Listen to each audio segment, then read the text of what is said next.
Assalamualaikum warahmatullahi wabarakatuh. Selamat datang di mata pelajaran Bahasa Indonesia kelas 8. Ya, pada pertemuan kita yang kedua kali ini, Ibu akan menerangkan tentang teks ulasan.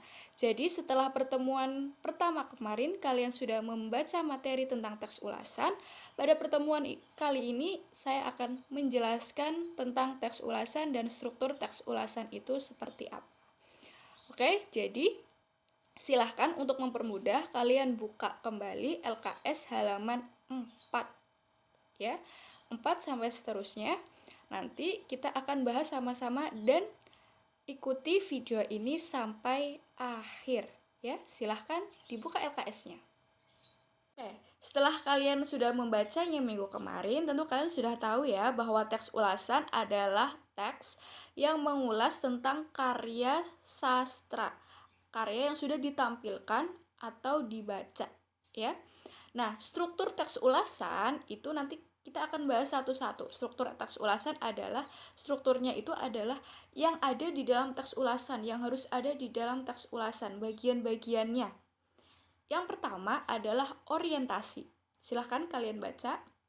Orientasi merupakan bagian pertama yang menjelaskan tentang gambaran umum sebuah karya, baik film, drama, maupun buku yang akan diulas. Jadi orientasi ini bagian pertamanya, bagian pertama dari teks ulasan.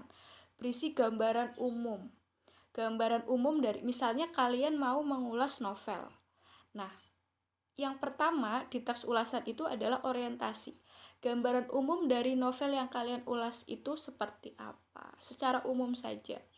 Misalnya, contohnya nih, kita buka halaman 6 di teks Spider-Man 4. Nah, di situ di paragraf pertama itu merupakan orientasi, gambaran umum dari film Spider-Man 4 itu seperti apa? Secara umum saja.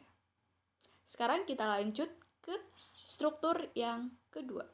Struktur yang kedua yaitu evaluasi.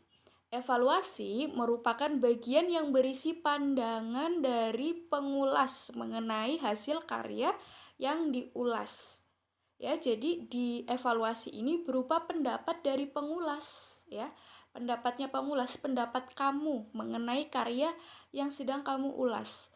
Berisi kelebihan atau kekurangan dari buku, film, novel, atau karya lain.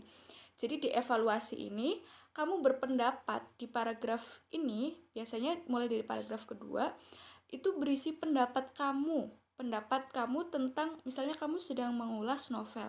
Jadi isinya pendapat kamu tentang novel itu. Kelebihannya apa, kekurangannya apa, disampaikan di struktur evaluasi ini. Sekarang kita lanjut ke struktur yang ketiga. Struktur yang ketiga adalah ringkasan. Ringkasan merupakan bagian yang berisi penjelasan dari pengulas mengenai keseluruhan karya yang diulas secara lebih ringkas. Ya, di contoh teks Spider-Man 4 kita lihat di paragraf keempat ya. Paragraf keempat itu merupakan ringkasan. Jadi isinya itu adalah keseluruhan karyanya itu diringkas. Nih, contohnya, kisah film ini akan mengajarkan kita tentang kedewasaan dan pengorbanan kepentingan. Nah, itu merupakan ringkasan dari film yang sudah dilihat atau ditonton. Nah, tapi dijelaskannya secara ringkas saja. Seperti itu. Itu merupakan ringkasan. Ya, kalau ringkasan ya pasti ringkas, tidak perlu panjang-panjang. Sekarang kita lanjut ke struktur yang keempat. Yang keempat yaitu simpulan ya. Simpulan merupakan bagian yang berisi pendapat pengulas mengenai karya yang diulas. Berisi penegasan pengulas menyukai atau tidak menyukai karya yang diulas. Jadi simpulan ini biasanya di bagian akhir, di paragraf akhir dari teks ulasan. Isinya pendapat dari pengulas, pendapat kamu menyukai karya ini atau tidak. Dijelaskan di struktur simpulan ini. Oke, anak-anak, jadi itu merupakan struktur teks ulasan. Ya, ada 4.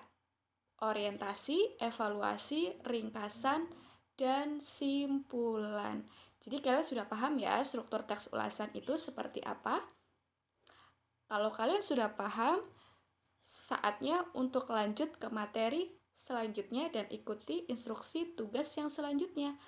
Sekian, mata pelajaran Bahasa Indonesia kali ini membahas tentang struktur teks ulasan. Sampai bertemu di mata pelajaran selanjutnya. Wassalamualaikum warahmatullahi wabarakatuh.